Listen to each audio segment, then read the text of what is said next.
मंदसौर जिले के गांव नई फतेहगढ़ में विनस स्टील फैक्ट्री जहरीला धुआं उगल रही है। इस फैक्ट्री में स्क्रैप गलाकर ठोस लोहा बनाया जाता है। इस दौरान फैक्ट्री से निकलने वाले केमिकल युक्त जहरीले धुएं से शासकीय प्राथमिक विद्यालय एवं आंगनवाड़ी केंद्र में पढ़ने वाले बच्चों को बेहद परेशानियों का सामना करना पड़ रहा है।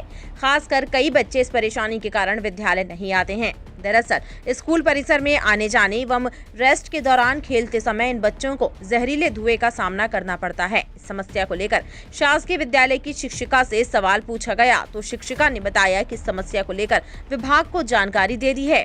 अब हम क्या कर सकते हैं, इस बारे में उच्च अधिकारी ही जाने। गौरतलब है कि स्टील फैक्ट्री राष्ट्रीय राजमार्ग से लगी हुई है। इस मार्ग से शिक्षा विभाग के कई अधिकारी एवं जनप्रतिनिधि गुजरते हैं, लेकिन आज तक किसी ने इन बच्चों की समस्या की ओर ध्यान नहीं दिया। माना ये भी जा रहा है कि स्टील फैक्ट्री के संचालक ने इस विद्यालय को गोद ले रखा है। अब सवाल उठना लाजमी है, रक्षक ही भक्षक बनता नजर आ रहा है। यदि समय रहते किसी भी अधिकारी या जनप्रतिनिधि ने इस ओर ध्यान नहीं दिया तो आने वाले समय में ये नन्हे बच्चे किसी न किसी गंभीर बीमारी से ग्रस्त हो जाएंगे।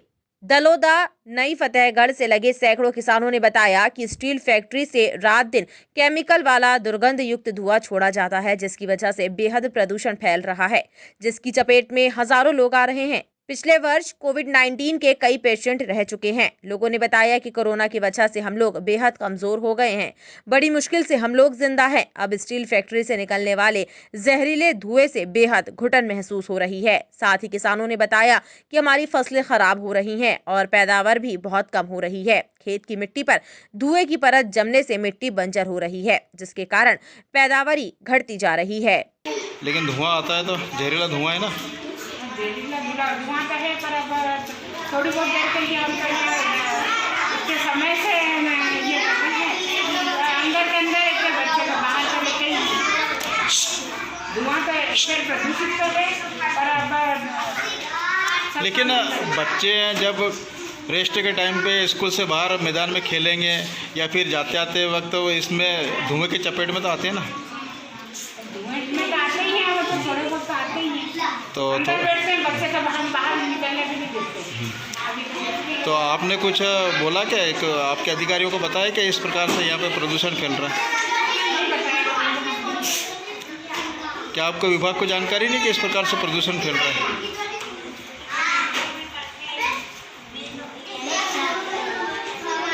आपने कोई जानकारी वगैरह दी क्या विभाग को?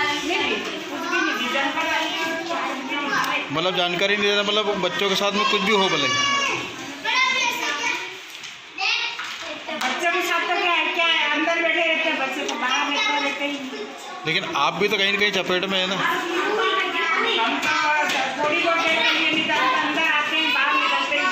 क्योंकि बहुत दिनों में ये चली 6 महीने तक 1.5 साल तक तो स्कूल ही बंद रहे थे। अब इनको कमजोर हो गए बच्चे, तो बाहर निकलने बस इतना खाते हैं जो गली बाहर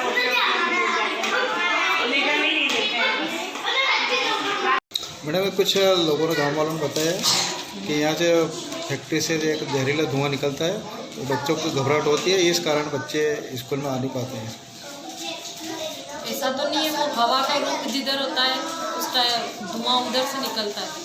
ज़्यादा परेशान तो नजर नहीं आती। कभी कभी क्या होता है कि जब धुआं ज़्यादा हवा घेरा तब धुआं यहाँ आता है, तो हम फिर बोलते हैं उनको फोन लगा के भाई अब आपकी वो चिमनी की साइज़ ऊँची कर रही है, हमको परेशानी है। छोटे छोटे बच्चे तो इनकी वजह से मतलब स्वास्थ्य के ऊपर तो फर्क पड़ता है। वो तो सब पे ही होता ना, पर बोला उनसे कई बार, हम अपनी कोशिश तो पूरी करते हैं ना। क्या बताते हैं? बोले हाँ करवा रहे हैं ना, आपके इधर नहीं आएगा ऐसा। लेकिन वो तो फैक्ट्री तो दीवार के बाउंड्री से लगी हुई है, धुआं तो बंद हो नहीं सकता, वो तो आएगा। तो जब फैक्ट्री बनी तब लोगों को भी इसका विरोध करना था ना। अब इसमें हम क्या कर सकते हैं? हम बार बार बोलते हैं कि भाई धुआं आ रहा है, तो वो हवा जब अभी आप देख रहे हैं, अभी तो धुआं नहीं आ रहा ना यहाँ पे। लेकिन जब हवा का रूप होता है तो तब तो आता है। तब तो पूरे गांव में ही आता है। हाँ, गांव में भी आता है, तब क्या कर सकते हैं? तो क्या आपने शिक्षा विभाग को, उच्च अधिकारी को इस बारे में जानकारी बताई? सबको क्या बताया? अब सर ये तो बड़ी बड़ी फैक्ट्रियाँ मंदसौर में भी चल रही है, तो कौन क्या कर सकता है? दिया हमने लिख के।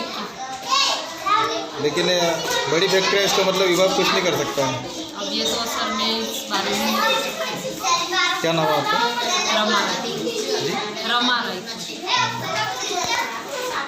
क्या क्या महसूस करते हैं इस धुएं की वजह से? घुटन सी होती है, किस टाइप? घुटन सी होती है और सांस लेने में भी दिक्कत होती है।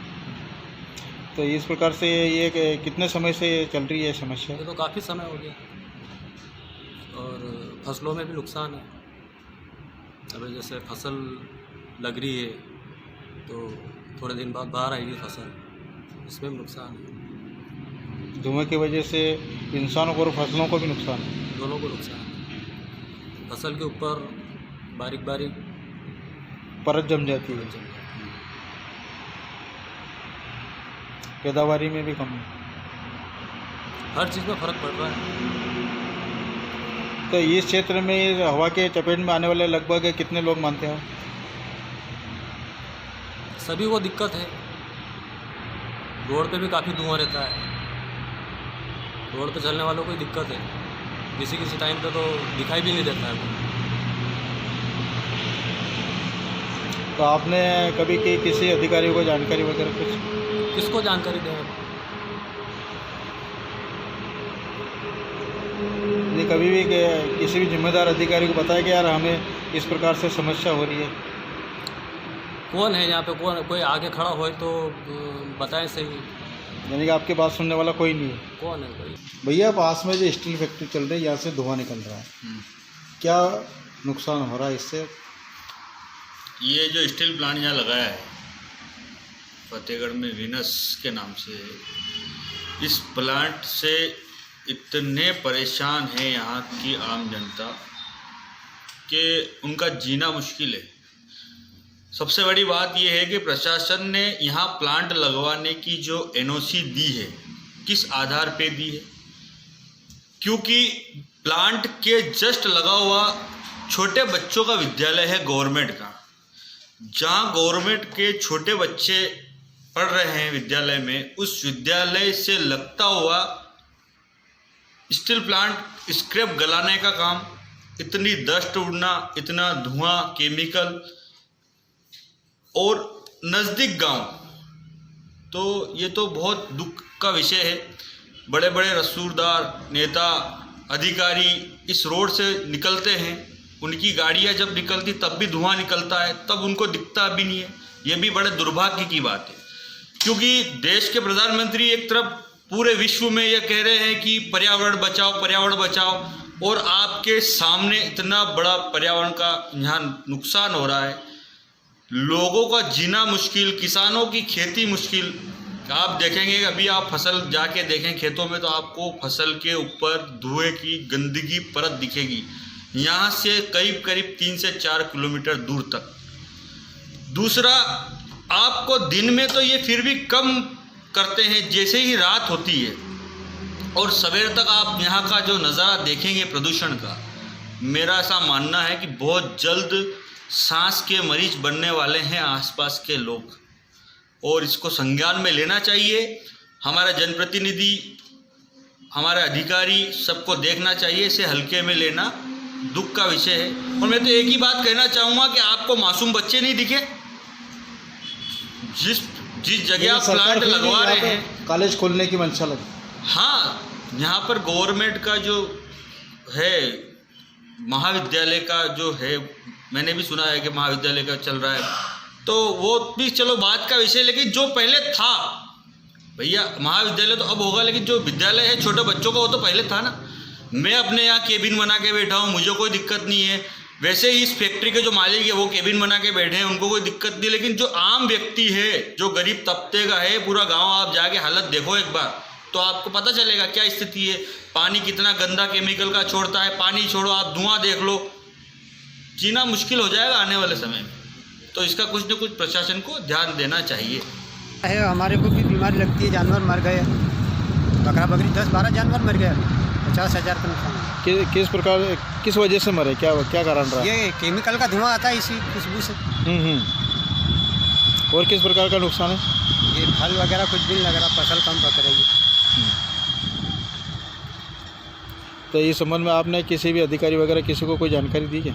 किसी को नहीं बताई, क्योंकि अब ये बड़ी फैक्ट्री है कि नेता लोगों की, ये क्या बंद होने वाली थोड़ी है। टाइम 8 मध्य प्रदेश के लिए मंदसौर से ब्यूरो रिपोर्ट। मैं हूं सीमा वर्मा और आप देख रहे हैं टाइम 8 मध्य प्रदेश। टाइम 8 मध्य प्रदेश आपका अपना चैनल है। अब तक चैनल को सब्सक्राइब नहीं किया हो तो चैनल को सब्सक्राइब कर लें, लाइक करें, फॉलो करें और शेयर करना बिल्कुल ना भूलें।